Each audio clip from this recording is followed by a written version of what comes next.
So now you are in the Austrian capital with the Iranian negotiating team. US negotiators are there too, but it does look as though efforts to revive the international deal on your country's nuclear program are running out of road. Why is that? The Americans are dragging their feet, and so are the Europeans. They left the deal. From the very beginning, they violated the deal. Then they left and tore up the deal. They imposed maximum pressure sanctions on citizens in Iran, killing people intentionally, and that's basically waging war by other means. And now the Iranians want the sanctions removed. And in order for the deal to work, the other side has to accept removing sanctions. They can't have their cake and eat it too.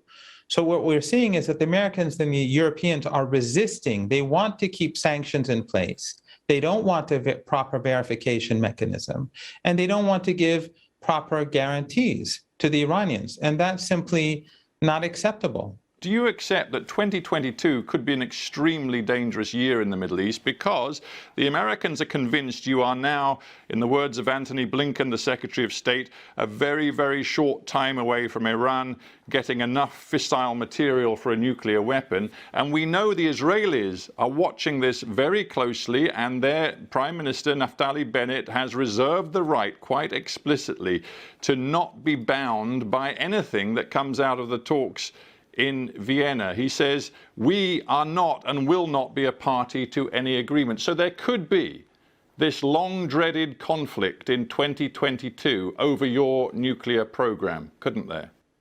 Well, we know about Western conflicts and how they destroy country after country. But Iran is not Iraq. Iran is not even Vietnam. Iran and its allies in this region are far more powerful than anything the Americans have confronted before. The Israeli regime is too puny and small to do anything significant to Iran. And if it attacks Iran, the retaliation will be something disproportionate and crushing. So I don't think the Israelis would be that foolish. But the Americans know quite well that if they attack Iran, all those bases in the region and all those countries that are hosting those bases will pay a heavy price, and it will bring about the destruction of the global economy. So there is a balance of terror here. And the Iranians don't believe that the United States will be foolish enough to engage in war. So the smart thing is for the Americans to negotiate. The smart thing is for the Iranians have already compromised. The JCPOA was the compromise. And as we speak, the Iranians are willing to go, more than willing to go back to the compromise, because the Iranians want the sanctions that are targeting women and children to end. But the Europeans and the Americans are behaving just like Trump did.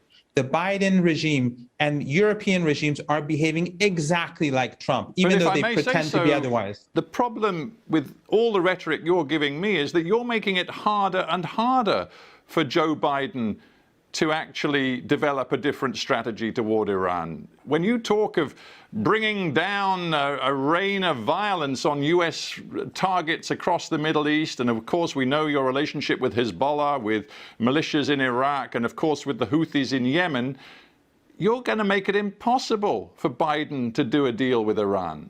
Stephen, you are the one who is talking about war and violence, and the Israelis not waiting for anyone. The Iranians are not going to initiate any conflict. The Iranians have been, your government supported Saddam Hussein. Your government gave Saddam Hussein chemical weapons to use, your governments, Western governments, to use against our country. I survived 2 chemical attacks.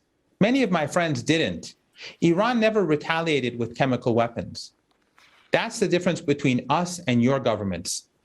Our government does not initiate conflict. So to be clear, all right, to be clear, because again, I just want to try to be specific and as brief as I can be. You're saying that right now Tehran sees no difference between the Biden administration and its strategy toward your country and that of Donald Trump. Let's look at the evidence. The Biden administration is using maximum pressure sanctions, the same sanctions that Trump was using. Why is he doing that? To get concessions from Iran. That's exactly what Trump wanted. Trump imposed this array of sanctions under different labels called the maximum pressure campaign in order to force Iran to change the JCPOA. I think That is exactly what Biden is All doing. right. Otherwise, the deal is very clear for all sides.